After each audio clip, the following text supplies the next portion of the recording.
शङ्करांश भूम शङ्करार्यपीठसद्गुरून् शुद्धसत्त्वभासुरान् सुवर्त्मनीतभूसुरान् सर्वभूतसौख्यदान् क्षमाकरान् यतीश्वरान्।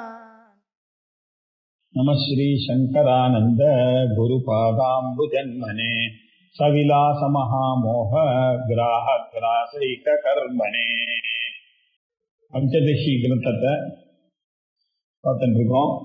அதுல வித்யாரண்ய சுவாமினः कृत पंचदशी प्रकरण ग्रन्थे नवमोऽध्यायः ज्ञान अध्यान दीप प्रकरणः தியான தீப பிரகரணம் அப்படின்னு சொல்லக்கூடியதுல முதல்ல எப்படி ஆரம்பிச்சார், சம்வாதி பிரம நியாயத்தினால இந்த பிரமமானது இவனுக்கு பலனை கொடுக்கலாம், உபாசனானது பலத்தை கொடுக்கும் அப்படின்னு ஆரம்பிச்சு விஸ்தாரமாக இதெல்லாம் பார்த்துட்டே வந்தோன்னு ஒரு ஸ்டேஜுக்கு அப்புறம் அந்த ஆர்குமெண்ட் எல்லாம் எப்படி மாறிச்சுன்னா, சகுண பிரம்ம உபாசனையானது பண்ண முடியும், நிர்குண பிரம்ம உபாசனையானது பண்ணவே முடியாது அப்படின்னு ஆர்கியூ பண்ணான்.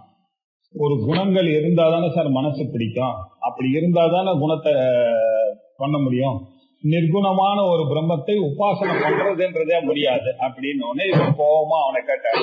அப்ப ஞானம் மாத்திரம் எப்படி வருது? ஞானமும் விருத்தி தானே இல்லையா? உபாசனைக்கும் விருத்தி அவசியம், ஞானத்துக்கும் விருத்தி அவசியம். அதுக்கு மாத்திரம் விருத்தி வரும், இதுக்கு மாத்திரம் விருத்தி வராது அப்படின்னு நீ சொல்றது சரியில்லை அப்படின்னு அவனை பண்ணார். அதுக்கப்புறம் அவன் என்ன சொன்னான், ஞானத்துக்கு தான் பிரமாணமானது இருக்கு சார், உபாசனைக்கு பிரமாதமே கிடையாது. ஏன்னா வேதத்துல நேதம் எதித்தம் உபாசத்தே நேதம் எதித்தம் உபாசத்தே ததேவ பிரம்மத்துவம் வித்தி நேதம் எதித்தம் உபாசத்தே அப்படின்னு உபாசனைய கண்டமேஷன் பார்த்திருக்கோம். அதனால நீங்க எப்படி சொல்ல முடியும் உபாசனையினால ஞானத்துக்கு சான்ஸ் இருக்குன்னு? ஒத்துக்கொள்ளவே முடியாது அப்படின்னா.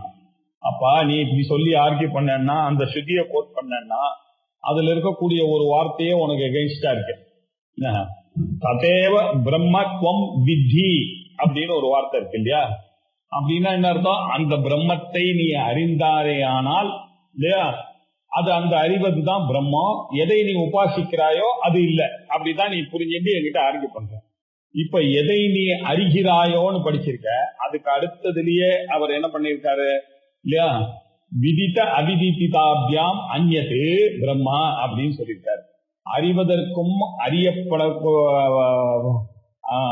அறியப்படுவதிலிருந்து அது வேறானது, அது அறியப்படுவதாகவும் இல்லை அறியப்படாததாகவும் இல்லைன்னு சொல்றத எப்படி புரிஞ்சுக்கிற? இல்ல சார் அத லட்சணையா நான் புரிஞ்சுப்பேன் அப்படியா, அதே மாதிரி லட்சணையா இதையும் புரிஞ்சுப்போய அப்படின்னு ஆர்கியூ பண்ணார். அதுக்கப்புறம் அவர் என்ன சொன்னாரு, சரி சார் உங்க வழிக்க வேணும், சுதி பிரமாணம் இருக்கா? நல்ல கேள்வி, நான் சொல்றேன். தைத்திரிய இது நரசிம்ம காப்பினி உபனிஷத்துல இருக்கு, கிருஷ்ணோபனிஷத்துல சைபிய பிரஷ்னத்துல நிர்குண உபாசனையை பத்தி பேசியிருக்கு, மாண்டிக்யோ உபனிஷத்துல இதம் சர்வம் எதயம் ஆத்மான ஓங்காரத்தை பத்தி அங்கேயும் பேசியிருக்கு இல்லையா? சதுஷ்பாத் பிரம்ம அப்படின்னு மாண்டிக்ய உபனிஷத்துல பேசியிருக்கு. இப்படி நிர்குண உபாசனையானது அங்கங்க காணப்படுகிறது அப்படின்னு சொன்னார். அது மட்டும் இல்ல இல்லையா, சங்கர பகவத் பாதாச்சாரியரே நீங்க ஒத்துண்ட அவரு பஞ்சீகரணம்ன்ற பிரகரண கந்தத்துல அவர் பஞ்சீகரணத்துல இந்த உபாசனையை பத்தி, நிர்குண பிரம்ம உபாசனையை பத்தி பேசியிருக்கார். சோ நிர்குண பிரம்ம உபாசனா எனக்கூடிய கான்செப்ட் ஆனது இட் இஸ் வெரி மச் தேர் இன் த சாஸ்திரம். அவ்வளவுதான் அவர் எஸ்டாப்ளிஷ் பண்ண நினைக்கிறது இவ்வளவுதான். நிர்குண பிரம்ம உபாசனைக்கு there is a role in the சாஸ்திரம் அப்படின்னாரு. அடுத்தது ஒரு ஃபீபிளான ஒரு ரொம்ப சின்ன சில்லியான ஒரு ஆர்குமெண்ட், சார் அது யார் சார் பண்ண முடியும் இல்லையா, இதுவாவது கொஞ்சம் பேர் பண்ணுவோம், அது யாருமே பண்ண முடியாது, அது நிறைய பேர் பண்றது இல்லையே அப்படின்னாக்க அது எப்படி சார் இருக்கும்? சார் பண்றது இல்லைன்றத ஒரு காரணம் வச்சுக்கிட்டேன்னாக்க நான் வேற மாதிரி ஆர்கியூ பண்ணுவேன். நிறைய பேர் பண்றது இல்லைன்றதுனால அதனுடைய வேலிடிட்டி இல்லை அப்படின்னு நீ சொல்லிட்டேன்னாக்க, அப்ப சகுண பிரம்ம உபாசனை மாத்திரம் எதனை பேர் பண்றான்?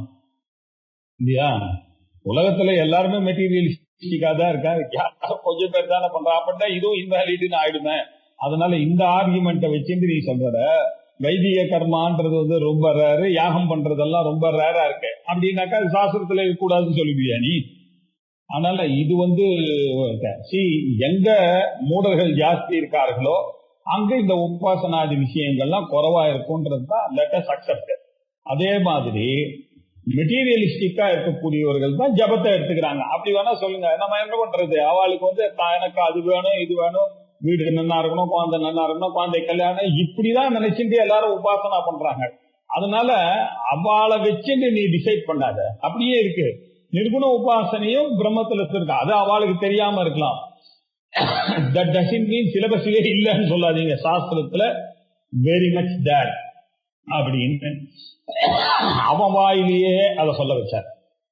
ஒத்துண்டான் ஹிரண்யமஸ்ரு அப்படின்ற பதத்தினால 71ஆவதுல அவன் வாயிலேயே அதை ஒப்படைச்சான். பிறகு அவன் இன்னொரு ஒரு சந்தேகம் அவன் முன்னாடி கேட்டான், அதுக்கும் அவனுக்கே பதில் சொல்லிட்டாரு. அவன் என்ன சொன்னான்னாக்கா, சார் குணமானது 2 விதமா இருக்கு சார், இல்லையா? நிர்குணமும் 2 விதமாக இருக்கு. அப்படிதான் நம்ம அர்த்தத்தை புரிந்து கொள்ளும் பொழுது இந்த நிர்குணமான பிரம்மத்தை எப்படி புரிஞ்சுக்கிறோம்? சில சமயத்தில் நிர்குண பிரம்மானது விதேயமாக வருகிறது, பாசிட்டிவாக சொல்லி கொடுக்கிறது. அப்ப பாசிட்டிவாக சொன்னதை நம்ம பாசிட்டிவா புரிஞ்சுக்கிறோம். சில சமயத்துல இதே பிரம்மத்தை நெகட்டிவாக சொல்லி தருது, அதை இப்ப நெகட்டிவாக புரிஞ்சுக்கிறோம். அந்த மாதிரி உபாசனை எப்படி சார் பாசிட்டிவா இருந்தா தானே பண்ண முடியும் அப்படின்னு சொன்னான். அப்படியே நெசசிட்டி இல்லப்பா. சத்தியம் ஞானம் அனந்தம் பிரம்மா அப்படின்னு சொல்லக்கூடிய இடத்துல விதேயமாக சொல்லி இப்படித்தான் அதை புரிந்து கொள்ளணும் அப்படின்னு சுதி சொல்றது. ஆனந்தோ பிரம்மே திவ்யஜானாத் ஆனந்தாத்யேவ கல்வி இமானி பூதானி ஜாயந்தே அப்படின்னா ஆனந்தம் பிரம்மா அப்படின்னு விதேயமாக சொல்லி தருது. விஜயானமானந்தம் பிரம்மா அப்படின்னு சொல்லி தருது. நித்திய சுத்தஹா முக்தஹா சத்யஹா நிரஞ்சனஹா அல்லையா விபுகு அத்வயா ஆனந்தஹா பரஹா இப்படி எல்லாமும் உபனிஷத்துல படிக்கப்பட்டிருக்கிறது. இப்படி படிக்கப்பட்டதெல்லாம் நீ எப்படி புரிஞ்சுக்கிற? விதேயமா புரிஞ்சு கொள்ளுகிற. இப்படி படிக்காம அஸ்தூலம் அனனு அஹரஸ்வம் அதீர்கம் அப்படின்னு பிருகதாரண்யக உபனிஷத் படிக்கிறது. அதே மாதிரி எத்தது அத்ரேஷ்யம் அக்ராஹ்யம் அகோத்திரம் அவர்ண சக்ஷு அப்படின்னு சொல்றது. அசப்தம் ஸ்பரிசம் அரூபம் அவ்யயம் ததா அரசம் அகண்ட அப்படின்னு கட்டோபனிஷத்துல படிக்கிறது. இப்படி இருந்தது. ஆனால் எப்படி புரிந்துக்கிற? நிர்குணமாகவும் புரிந்து கொள்ளலாம். இப்படி சகுணமாகவும் இருக்கு, நிர்குணமாகவும் புரிந்து கொள்ள முடியும்னா சகுனமா இது விதேயமான நிர்குணத்தையும் நீ உபாசனை பண்ணலாம், நிஷேத்தியமாக இருக்கக்கூடிய நிர்குணத்தையும் நீ உபாசனை பண்ணலாம் அப்படின்றது தானே இதுல நிக்கிறது. அப்படி இருக்கிறதுனாலதான் உபாசனா பிரகரத்துல குணோபசம்ஹாரத்துல அவர் பிரம்மசூத்திரத்துல 3வது சாப்டர்ல 3வது பாதத்துல குணோபசம்ஹாரத்துல இந்த 2 விஷயத்தையும் சொல்லியிருக்காரு. எப்போ குணோபசம்ஹாரத்துல சகுணத்தை பத்தி பேச வேண்டிய சமயத்துல நிர்குணத்தை பத்தி பேசியிருக்கார் வியாசாச்சாரியார். அப்படி நிர்குணத்தை பத்தி பேசும் பொழுதும் இந்த மாதிரி விதேயமான வார்த்தைகளையும் எடுத்து பேசியிருக்காரு, நிஷேத்தியமாக இருக்கக்கூடிய வார்த்தைகளையும் வச்சு பேசியிருக்கார், சூத்திரம் எழுதியிருக்கார். இதனாலலாம் கிளியர் கட்டா தெரியுதுப்பா, நிர்குண பிரம்ம உபாசனை அது விதேயமாகவும் இருக்கலாம், நிஷேத்தியமாகவும் இருக்கலாம். ஞானத்துக்கு எப்படி அது யூஸ் ஆகுதோ அதே மாதிரி நிர்குண உபாசனைக்கும் அது யூஸ் ஆகலாம்.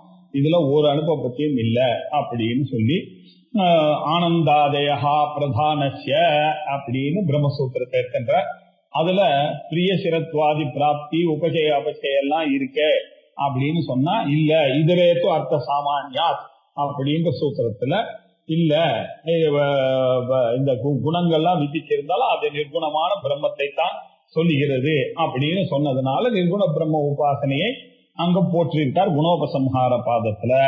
அதே மாதிரி அடுத்தது கொஞ்சம் கீழே தள்ளி போய் அக்ஷரதியாம் து அவரோதா சாமானிய தத்பாவாபியாம் ஔபசதவத் உக்தம் அப்படின்னு சொல்ற இடத்துல அவர் என்ன பண்ணியிருக்காரு? அஸ்தூலம் அனனு அஹ்ரஸ்வம் அதீர்கம்னு சொன்ன நிஷேத்திய பிரம்மத்தை வைத்துக் கொண்டும் உபாசனை இப்படித்தான் அறிந்து கொள்ள வேண்டும், இப்படிதான் நிர்குண உபாசனை பண்ண வேண்டும்னு வியாசாச்சாரியாரே சொல்லியாச்சு. அதுக்கப்புறம் என்ன உனக்கு? ஆகையினால நிர்குண பிரம்ம உபாசனைன்றது very very very very much it is that in the சாஸ்திரம் அப்படின்னு எஸ்டாப்ளிஷ் பண்ணிட்டார். 73வது ஸ்லோகத்துல எஸ்டாப்ளிஷ் பண்ணார். ஆனந்தாதிபிஹி அஸ்தூலாதிபிஷ்ச ஆனந்தாதிபிஹி பிரதானஸ்ய அப்படின்னு சொன்ன சூத்திரத்துல விதேயமான நிர்குணத்துவத்தையும், அஸ்தூலாதிபிஷ்ச அஸ்தூலம் மனநோகம் அதீர்க்கம்னு சொல்லக்கூடிய சூத்திரத்துல நிஷேத்தியமாக இருக்கக்கூடியவதையும், ஆத்மா அத்திர லட்சிதா அந்த இடத்துல லட்சணமாக அங்க சொல்லி வியாசாச்சாரியாரே சொல்லிவிட்டார். அதனால அகண்ட ஏகரசா, அகண்ட ஏகரசா அப்படின்னாக்கா என்ன அர்த்தம்? அகண்டம் சஜாத்திய ரகிதமாகவும், அகண்டம் விஜாத்திய ரகிதமாகவும், ஏகரசமாக சொகதரகிதமாகவும் இருக்கக்கூடியதன ஒரே அகண்ட ஏகரசமாகத்தான் இந்த பிரம்மா இருக்கிறது.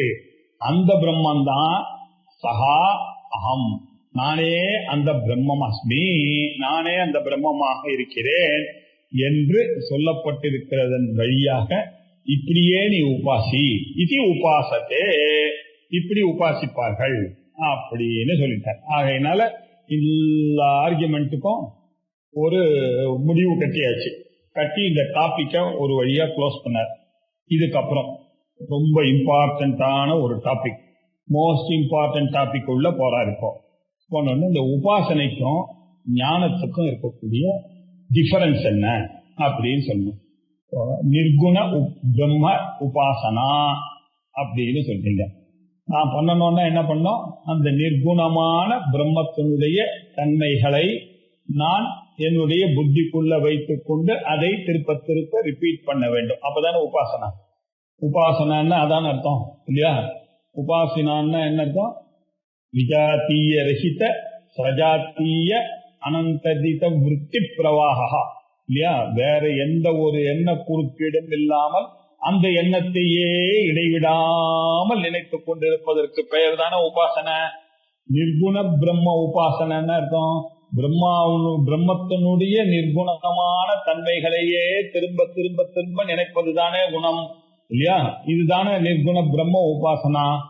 ரைட் சார், ஒத்துண்டேன். நல்லா சொல்றேன், திருப்பி கேட்டுங்க, அப்புறம் தகராறு பண்ணக்கூடாது. நீங்க நான் சொல்றதை கேட்டுங்க. நிர்குண பிரம்ம உபாசனான்னு என்ன அர்த்தம்? நிர்குண பிரம்ம உபாசனைக்கு ஒரு எண்ணம் வேணும். அந்த எண்ணம் பிரம்மமானது சத்தியம்னு நினைக்கலாம் இல்லையா? ஆனந்தம்னு நினைத்து கொண்டு பண்ணலாம். இல்லைன்னா அது அஸ்தூலம், அனனு, அஹ்ரஸ்வம் அப்படின்னாவது பண்ணலாம். எப்படி வேணாலும். விதேயம் நிஷேத்தியம் ரெண்டுமே ஒத்துண்டாச்சு. நம்ம நிர்குண பிரம்ம விஷயத்தை மனசுக்குள்ள விருத்தியாக எடுத்துக்கொண்டு வந்து அதையே திருப்பி திருப்பி திருப்பி நினைப்பது தானே உபாசனை. ஆமா சார், ஒத்துண்டேன், சந்தேகமே இல்லை, சந்தேகமே இல்லை. இவ்வளவு தூரம் பேசியாச்சு, ஒத்துட்டேன். சரி, நிர்குண பிரம்ம ஞானம்னா என்ன? பிரம்மந்தான் சத்து, பிரம்மந்தான் சித்து, பிரம்மந்தான் ஆனந்தம், பிரம்மந்தான் அஸ்தூலம், பிரம்மந்தான் அனனு, பிரம்மந்தான் அஹ்ரஸ்வம். அதுக்கு தீர்க்கமும் கிடையாது, ரஸ்மமும் கிடையாது, கந்தமும் கிடையாது, அது ரூபமும் கிடையாது, அரூபம் அது, அசப்தம் அது இல்லையா? அப்படின்னு நினைத்து அறிகிறேன். இதையே லட்சணையாக நம்ம புரிஞ்சு, இப்படி சொல்லும் போது அப்படி புரிஞ்சுக்கிறேன், அப்படி சொல்லும் போது இட் இஸ் பாசிபிள். ரெண்டும் ஒத்துண்ட சார். நிர்குண பிரம்மத்துக்கு இதை புரிஞ்சுக்கணும்னாலும் உங்களுக்கு விருத்தி வேணுமா வேணாமா, எண்ணம் இருந்தாதானே நீங்க புரிந்து கொள்ள வேண்டும். ஆமா சார். சோ நிர்குண பிரம்ம ஞானத்துக்கும் விருத்தி அவசியமாக இருக்கிறது. ஒத்துண்டீங்களா? ஒத்துண்ட. நிர்குண பிரம்ம உபாசனைக்கும் விருத்தியானது இருக்கு. ஒத்துண்ட. அப்படி இருக்கும் பொழுது ரெண்டுமே ஒரே பலனை தானே கொடுக்கணும் இல்லையா? ஏன் ஒரே பலனை கொடுக்கணும்? அதுல என்ன விஷயம்? நிர்குண பிரம்ம உபாசனா விருத்தியில நிர்குண பிரம்ம விஷயம், நிர்குண பிரம்மன் தான் விஷயம். இங்க நிர்குண ஞான விருத்தியில என்ன விஷயம்? நிர்குண பிரம்மன் தான் விஷயம் இல்லையா? அப்ப என்னாச்சு? ரெண்டுமே ஒண்ணுதான். ரெண்டுமே ஒன்னாக இருக்கும் பொழுது பலன் எப்படி மாறுறது அப்படின்னு பார்த்தா அங்கதான் காட்சி இருக்கு. இதை ஞானமாக நினைத்தவனுக்கு அது ஒரு ஃபேக்ட், அது ஒரு அண்டர்ஸ்டாண்டிங் இவனுக்கு வந்துருச்சுனாக்க அதுக்கப்புறம் அவனுக்கு இதுமே அது தெரிய வேண்டிய அவசியம் இல்லை. அது பிரம்ம ஞானமானது ஏற்பட்டு போயிடுச்சு, அவன் ஞானியா போயிட்டான், அவனை பத்தி பிரச்சனையே இல்லை. அவனுக்கு பிரம்மமானது கிளியரா சொல்லிட்டு, நீ முக்தன், நீ ஒரு முக்தன் அப்படின்னு சொல்லு, நீ தான் பிரம்மம், ஸ்தூல சூக்ஷ்ம காரண சரீரா வெதிரிக்தா பஞ்சகோஷ அதீதா அவஸ்தாத்திரய சாட்சி, நீதான் அந்த தத்து கோமசி, நீதான் அந்த பிரம்மன் அப்படின்னு சொன்னோன்னே எனக்கு புரிஞ்சிருச்சு உத்தம அதிகாரியா. அப்ப பிரச்சனையே இல்லை. இப்ப என்னாச்சு, இன்னொரு கேட்டகரி இருக்கான், அவனுக்கு இதே டீச்சிங் தான் நடந்தது, இதே வாத்தியார், இதே டீச்சிங். அவனுக்கு என்ன புரிஞ்சுது, நிர்குணமாக பிரம்மமா இருந்தாலும் சார் அது அப்பப்போ நினைச்சுட்டே இருக்கணும் சார், இல்லைன்னா டக்குன்னு அது மறந்து போன சார் அப்படின்னா. ஏன், இவனுக்கு தான் ஒரு சாதகன் அப்படின்ற எண்ணம் வந்துச்சு. அவனுக்கு நமக்கு விஷயம் முடிஞ்சிட்டு நான் முக்தன்னு நினைச்சிருந்தான். இவன் என்ன நினைச்சிருந்தான், சார் எனக்கு முக்தி எல்லாம் வந்ததுன்னா சிரிப்பா இருக்கு, நான் போய் முக்தன்லாம் சொல்லிக்க முடியாது, நான் முமுட்சு தான் அப்படின்னா. இப்ப 2 பேருக்கும் வேதாந்த அறிவு வந்துட்டு, 2 பேருக்கும் குரு உபதேசம் ஆயிடுத்து, 2 பேரும் சாஸ்திரங்களை நன்றாக விடாம படிக்கிறவர்கள் தான். அப்படி இருக்கும்போது ஒருத்தன் புரிஞ்சிட்டு போயிட்டான், எழுந்து ஏதத் சாமகாயன் ஆஸ்தே அப்படின்னு அவன் புரிஞ்சுட்டு போயிட்டான். இவன் என்ன சொன்னான், சார் அவன் போயிட்டான் சார், அவன் அது புரிஞ்சுட்டு போனானோ புரியாம போனானோ, நான் அந்த மாதிரிலாம் அப்படின்னா என்ன அர்த்தம், ஏதோ ஒரு பிளாக், மென்டல் பிளாக் இருந்தது. அதனால இந்த மென்டல் பிளாக்னால அவன் என்ன நினைக்கிறான், நான் எப்படி சார் முக்தனா இருப்பேன், நான் முமுட்சுவா தானே. ஏன், அவன் தன்னை முக்தன்னு நினைச்சா முக்தன் ஆயிட்டான். இவன் அதே நாளைக்கு இருந்தா கூட தன்னை முமுட்சுன்னு நினைக்கிறான். ஏன்னா பிரதிபந்தனங்கள் பூர்வ ஜென்ம வாசனையினால அவனுக்கு இருக்கு. அவனுக்கு அந்த உத்தம அதிகாரித்துவம் ஸ்டேட்டஸ் ஆனது இருந்து அவையாது போயிட்டான். இவன் அவனையும் குறை சொல்லிட்டு இவனும் உத்தமத்துக்கு போகாம நினைச்சிட்டு இவன் என்ன சொன்னான், சார் நான் எல்லாம் முக்தனா சார், இந்த ஜென்மால எனக்கெல்லாம் வருமா சார் ஆத்ம ஞானம், நான் வேணா மூச்சுன்னு வேணா சொல்லியிருந்தேன்னா சேஃப் இல்ல அப்படின்னு சேஃப்டி, ஊர் என்ன சொன்னோம், உலகம் என்ன சொன்னோம், அவன் என்ன சொல்லுவான்னு இந்த புத்தி இருக்கிறதுனால இவன் தன்னை குறைவாக மதிப்பு இருக்கிற காரணம். இப்படிப்பட்டவனுக்கு வழி வேணுமா வேணாமா, இவனும் இவ்வளவு தூரத்துக்கு வந்திருக்கான், அந்த சாஸ்திரமானது எல்லாருக்கும் அந்த அறிவை கொடுத்துதானே ஆகணும், இவனுக்கு ஏன் கொடுத்து, இவனுக்கும் கொடுத்தது, ஆனா இவன் ஒத்துக்கல அப்படின்னா என்ன அர்த்தம், பிரதிபந்தகங்கள் இருக்கு. இந்த பிரதிபந்தகங்கள் போனோம்னாக்க உபாசனை தான் காரணம். உபாசனையானது இவனுடைய பிரதிபந்தங்களை நீக்கிடும்.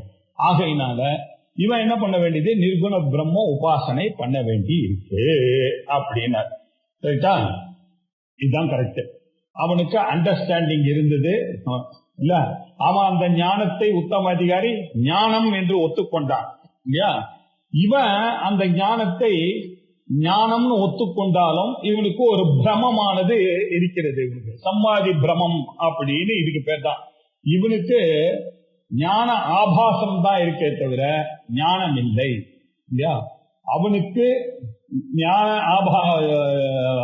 அவனுக்கு ஞானம் இருக்கு, இவனுக்கு ஞான ஆபாசம் தான் இருக்கு. ஆகையினால இவனால அதை ஒத்துக்கொள்ள முடியல, தன்னை முமுட்சுவாகவே நினைத்துக் கொண்டிருக்கிறான், தன்னை முக்தனாக அவன் நினைக்கவில்லை. அதனால என்ன ஆச்சு தெரியுது, அவனுக்கு ஞானமானது பிளாஷ் ஆயிடுது, இவனுக்கும் பிளாஷ் ஆறுது. ஆனா அந்த ஞானமானது ஆபாசமாகத்தான் இருக்கிறது தவிர ரியல் பாசமாக இல்லை. அப்படின்னா என்ன அர்த்தம், இவனுக்கு சம்பாதி பிரமம் இருக்கிறது. இதிலிருந்து அவன் பண்ணணும்னா என்ன அர்த்தம்னாக்க, தானே தெரிகிற வரைக்கும் திரும்ப திரும்ப திரும்ப திரும்ப திரும்ப திரும்ப இவன் செல்ஃப் என்கொயரி பண்ணிட்டு இந்த உபாசனையை பண்ணிக்கொண்டே இருக்க வேண்டியதான். அவன் கிட்டன்னு உலகத்துல 2 தான் இருக்கு, ஆத்மா அனாத்மா. எப்ப நான் அனாத்மா இல்லைன்னு தீர்மானம் ஆயிடுச்சோ அப்ப நான் ஆத்மான்னு போயிட்டான். இவன் ஆத்மா அனாத்மா 2 தான் இருக்கு, நான் அனாத்மா இல்ல ஆத்மா தான், ஆனாலும் அனாத்மா கொஞ்சம் ஒட்டின்னு இருக்குன்னு சொன்னா நம்ம என்ன பண்றது. அப்படிப்பட்டவர்களுக்கு இடைஞ்சல் போகணுமே, ஆனால் அவர்கள் உபாசனை பண்ணி கொண்டுதான் ஆக வேண்டும் இல்லையா. இப்படி உபாசனையானது பண்ணி கொண்டுதான் இருக்கணும் அப்படின்னு சொல்லி முடிச்சாரு. இப்ப இந்த விஷயம், இப்ப நம்ம பேசின விஷயத்த அப்படியே ஒரு ஸ்லோகமா வைக்க போறாரு. போத உபாஸ்தியோஹோ விசேஷஹா கஹா இதி சேத் உச்யதே ஸ்ருணு வஸ்துதந்திரோ பவேத் போதஹ கர்த்துதந்த்வம் உபாசனம். அருமையா கேள்வி. இப்ப நம்ம பேசினதே நிர்குண பிரம்ம உபாசனா விருத்தி நிர்குண பிரம்ம ஞான விருத்தி, ரெண்டுமே விருத்தி. ஆனா இவன் உபாசனைன்னு சொல்றான், இவன் அதை ஞானம்னு சொல்றான். ரெண்டுத்துக்குமே விஷயம் என்ன? நிர்குண பிரம்மம் தான் விஷயம். இவனுக்கு என்ன விஷயம்? நிர்குண பிரம்ம. நான் அறிவை இருக்கிறவனுக்கு நிர்குண பிரம்ம விஷயம், உபாசனைன்னு சொல்றவனுக்கும் நிர்குண பிரம்ம விஷயம். ஒரே விஷயம், ஒரே விருத்தி. ஆனா ஒருத்தன் தன்னை முக்தன்னு நினைக்கிறான், ஒருத்தன் சாதகன்னு நினைக்கிறான், ஒருத்தன் சாத்தியமா ஆயிடுத்து எனக்கு நான் முக்தன்னு நினைக்கிறான். ஒருத்தனுக்கு அது ஞானமா பரிமளிச்சுட்டு இன்னொன்னுக்கு ஞானம் போல இருக்கு. அந்த போலன்ற ஒரு வார்த்தை அவனுக்கு தகராறு பண்றது. இதுதான் வித்தியாசம். அப்படி இதோ வித்தியாசம்னு கேட்கிறாரு. இப்போ போத உபாஸ்தியோஹோ, உபாஸ்தி அப்படின்னாக்க உபாசனா அப்படின்னு அர்த்தம். போதஹா அப்படின்னாக்க ஞானம். போதம்னா ஞானம், உபாஸ்தி அப்படின்னாக்க உபாசனை. ஞானத்துக்கும் உபாசனைக்கும் கஹா விசேஷா? ஞானத்திற்கும் உபாசனைக்கும் என்ன சார் விசேஷம், என்ன சார் வித்தியாசம்? ரெண்டுமே ஒரே விஷயத்தை தானே சொல்றது. அதுலயும் நிர்குண பிரம்ம விருத்தி, இதுலயும் நிர்குண பிரம்ம விருத்தி. அதுலயும் விஷயம் நிர்குண பிரம்மம், இதுலயும் விஷயம் நிர்குண பிரம்மம். அப்படி இருக்கும் பொழுது உன்னை போதம்னு சொல்றோம், உன்னை உபாசனைன்னு சொல்றோமே, கஹா விசேஷா இது சேத் என்று நீ கேட்பே ஆனால் என்றால் என்ன உச்சத்தே சொல்லுகிறேன்பா, கேளு சுனு. இந்த போதகான்றது வஸ்து தந்திரம். வஸ்து தந்திரோ பவேத் போதஹா கர்த்திரு தந்திரம் உபாசனம். அந்த உத்தம அதிகாரிகளுக்கு இது சொன்ன உடனே அந்த நாலேஜ் ஆனது அவனுக்கு கரெக்டா பிளாஷ் ஆகி புரிஞ்சிருக்கு சார். அவனுக்கு அவனுடைய எஃபர்ட் இல்லாம இவ்வளவு எஃபர்ட் போட்டது எதுக்கு? கர்த்து தந்திரத்தை விட வேணா இருந்தான வஸ்து தந்திரம். அதுதான் சத்தியம், அது ஃபேக்ட். அதை யாரால மாற்ற முடியாது. ஸ்ருதி சொல்லி கொடுத்தது, தேங்க்ஸ் டு ஸ்ருதி. ஆனா இருக்கிறதா தானே இருக்கணும் அப்படின்ற ஒரு நினைப்பு அவனுக்கு. அந்த வஸ்துவனுடைய போதமானது வஸ்துவுக்கு அதீனமாக இருக்கக்கூடியதுதான் அந்த பிரம்மன்னு அவன் புரிஞ்சுட்டான். இவன் என்ன புரிஞ்சுட்டான்னா, அந்த வஸ்து இவன் படிக்கிறதுனால இவனுக்கு அது அறியணும்னு இவன் உபாசனையினால அது அதீனமாக இருக்குன்னு நினைச்சுட்டான். இதுதான் வித்தியாசம். இது கர்த்திரு தந்திரம், அது வஸ்து தந்திரம். இதுக்கு போன தடவையே ஒரு எக்ஸாம்பிள் சொன்னேன். கர்த்து தந்திரம் அப்படின்னு சொன்னா பண்ணலாம், பண்ணாம போகலாம், வேறு விதமாக பண்ணலாம் அப்படின்னு சொல்லக்கூடியது. இது கர்மயோகத்துலதான் வருது. இந்த உபாசனா முறையானது, உபாசனா முறையானது எதுக்கு கொடுக்கும்? மேக்சிமம் அதனுடைய பலன் என்ன? கர்த்தும் சக்கியம், அகர்த்தும் சக்கியம், அந்நியதாவா கர்த்தும் சக்கியம்னா புண்ணியம் தான் பலம், அந்த கர்ண சுத்தி தான் பலம், அதுக்கு மேல பலம் வராது. அவனுக்கு அது என்ன அர்த்தம்? வஸ்து தந்திரம்னு புரிஞ்சதுனால அது ஞானம் ஆயிடுச்சு. இதுதான் வித்தியாசம் ஞானத்திற்கும் உபாசனைக்கும். ஞானமானது வஸ்து தந்திரம். வஸ்து தந்திரம்னா அதை யாரும் மாற்ற முடியாது. அதை கண்டினியூஸா திருப்பி நீ நினைச்சிட்டு கஷ்டப்பட்டு இருக்க வேண்டிய அவசியமே இல்லை. எப்படி சைக்கிள்ல ஏறி உட்கார்ந்த உடனே உனக்கு பேலன்ஸ் ஆனது வந்துடுச்சோ, அது வரத்துக்கு கஷ்டப்பட்ட, இப்ப ஏறி உட்கார்ந்த உடனே வருது. எப்படி கார்ல போன உடனே நேர போய் டிரைவர் ஆனவர் கியரை போட்ட உடனே அது ஆட்டோமேட்டிக்கா ஆக்சிலேட்டர் கொடுக்கிறார், ஆட்டோமேட்டிக்கா அந்த கிளச்சில இருந்து கால் எடுக்கிறார், அப்படி போறது. அவர் ஒரு தடவையும் அதை நினைச்சுட்டே இருக்க வேண்டிய அவசியமே கிடையாது. முதல்ல அப்படி கத்துக்கும் போது ஒரு தடவை உள்ள ஏறும்போது அப்போ ஞாபகமா இருக்கணும், கிளச்சை பார்த்து ரிலீஸ் பண்ணணும், ஆக்சிலேட்டரை பார்த்து அமுக்கணும், அந்த இடத்துல கியரையும் பார்த்துக்கணும், முன்னாடியும் பார்த்துக்கணும், பின்னாடி இவ்வளோ விஷயங்கள்லாம். இப்ப என்னாச்சு, சர்வசாதாரணமா இதெல்லாம் நடக்கிறது. அவர் ஒரு பிளானும் பண்ணல, அவர் அப்படியே போயிட்டு இருக்க. ஆனா இதெல்லாமும் இருக்கு. ஏன்? அந்த அளவுக்கு அந்த நாலேஜ் ஆனது அவரதாக ஆயிடுச்சு. அதுதான் ஆனோடனே ஈஸி ஃப்ளோவா இருக்கு. அந்த நாலேஜ் அவரால் வரணும்னா பிரயத்தனம் பண்ண வேண்டியிருக்கு, உபாசனை பண்ண வேண்டியிருக்கு. இதுதான் விஷயம். அது வஸ்து தந்திர ஞானம், இது புருஷ தந்திர ஞானமா இருக்கிறதுனால புருஷனுடைய டென்ஷன் இதுல இன்வால்வ் ஆயிருக்கிறதுனால இது கஷ்டத்தை கொடுக்கிறது. புருஷனுடைய இன்வால்வ்மெண்ட் இல்லாம இருந்ததுன்னா அது பாட்டுக்கு ஓடிட்டே இருக்கும். இதான் வஸ்து தந்திரம் புருஷ தந்திரத்துக்கு வித்தியாசம். இதை அவரே சொல்ல போறார். இப்போ அவர் சொல்லிட்டார போதஹா உபாஸ்திஹி கஹா விசேஷான்னு கேட்டாருங்க. இப்போ போதம்னா என்ன, அதை பற்றி சொல்ல போறாரு. ஞானம்னா என்ன? விசாராத் சாயத்தே போதஹா அனிச்சாயம் ந நிவர்த்தயேத் ஸ்வ உற்பத்தி மாத்ராத் சம்சாரே தஹதி அகில சத்யதாம் அப்படின்னார். விசாராத் ஜாயத்தே போதஹா விசாரத்தினால ஞானமானது உண்டாகிறது இல்லையா. போதஹா ஜாயத்தே உண்டாகிறது, போதஹா ஜாயத்தே உண்டாகிறது. எதனால? அனாலிசிஸ்னால. திருப்பி திருப்பி பௌன புண்ணிய சிரவணம் புரியாது, பௌன புண்ணிய சிரவணம் புரியாது. திருப்பி திருப்பி வேதாந்தத்தை கேட்டுட்டே இருக்கிறதுனால அவனுக்கு டக்குன்னு அந்த பிளாஷ் ஆனது வந்து விடுகிறது. விசாராத் ஜாயத்தே போதஹா அனிச்சா யம் நனிவர்த்தயேத். இது பாருங்க, அந்த நாலேஜ் ஆனது அவனுக்கு ஒரு தடவை நன்னா வந்துருச்சுன்னா அவ்வளவுதான். அதுக்கப்புறம் அது வந்து ஈஸியா அந்த பேலன்ஸ் மாதிரி அவனுக்கு வந்துடுறது. It doesn't require any repetition இல்லையா. ஒரு தடவையும் அந்த அதே திங்கிங்லயே அவன் பண்ணணும்னு இல்லை. அது முதல்ல இனிஷியலா வந்தது, அதுக்கப்புறம் சோ ஆட்டோமேட்டிக் இட் இஸ். அதனால it doesn't require any repetition இல்லையா. அது மட்டும் இல்ல, நீங்க விரும்பினாலும் விரும்பாவிட்டாலும் அது மாறவே மாறாது இல்லையா. சில பேருக்கெல்லாம் சொல்றாங்க இந்த எழுதக்கூடிய திறமை, இந்த நீச்சல் அடிக்கக்கூடிய திறமை, இந்த சைக்கிள் ஓட்டுற திறமை, இதெல்லாம் மறக்கவே மறக்காது. நீங்க எடுத்துன்னு போய் திடீர்னு எடுத்துன்னு போய் விட்டா உங்களால முடியும். ஏன்னா it is inbuilt in your mind. அப்படி சப்கான்சியஸ் மைண்ட்ல நன்னா உங்களுக்கு அது வந்துருக்கு. ஆனாலும் நீங்க என்னதான் உங்களுக்கு தூக்கி விட்டாலும் உங்களுக்கு புத்திசாக கையில பேனா போட்டு எழுதிடுவீங்க நீங்க. அது ஃபோர்ஸ். அந்த மாதிரி அந்த நாலேஜ் ஆனது திருடமா வந்துருக்குன்னாக்க நீங்க விரும்பல அனிச்சனபி, நீங்க விரும்பவில்லை என இஷ்டம் இல்லாம இருந்தா கூட எம் ந நிவர்த்தே, அது அதை தடுக்காது. இது எப்படி புரிஞ்சுக்கணும் அப்படின்னாக்க, இந்த நாலேஜ் ஆனது இட் வில் நெவர் கோ அவே. அந்த அளவுக்கு அவனுக்கு புரிஞ்சிருக்கு அந்த ஞானிக்கு. இந்த நானே பிரம்மன்றது அந்த அளவுக்கு போய் அப்படி போய் அவனுடைய மரத்துல அடிச்ச ஆணி மாதிரி தங்கிருக்கு. அதனால இட் வில் நெவர் கோ அவே. எப்படி அப்படின்னா, இப்போ அதுக்கு எக்ஸாம்பிள் சொன்னா 2+2 4 இல்லையா. உங்களுக்கும் தெரியும், எல்லாரும் கஷ்டப்பட்டு தான் கத்துட்டோம் அத. ஆனா இப்ப 2+2 4 அப்படின்ற ஒரு நாலேஜ் இருக்க, இது வந்து உங்களுக்கு லைஃப் லாங் வந்துட்டே இருக்கு. எப்போபட்சத்தானே 2+2 = 4. இதை வச்சுட்டு இத்தனையோ காரியங்கள் பண்ணியிருக்கான். இது உங்களுக்கு பிடிச்சாலும் பிடிக்கலன்னாலும் இது மாறுமா? வஸ்து தந்திரம், இது மாறவே மாறாது. 2+2 4 தான் இல்லையா. இது நீங்க ஒரு தடவையே ரிப்பீட் பண்ணிட்டே இருக்கணுமான 2+2 = 4, 2+2 = 4, 2+2 ரைட். அது ஒரு காலத்துல தேவை இருந்தது. அந்த ஃபார்மா அந்த நாலேஜ் வஸ்து தந்திரமா அப்படி போய் இறங்கிடுச்சுன்னா அதுக்கப்புறம் you don't have to remember.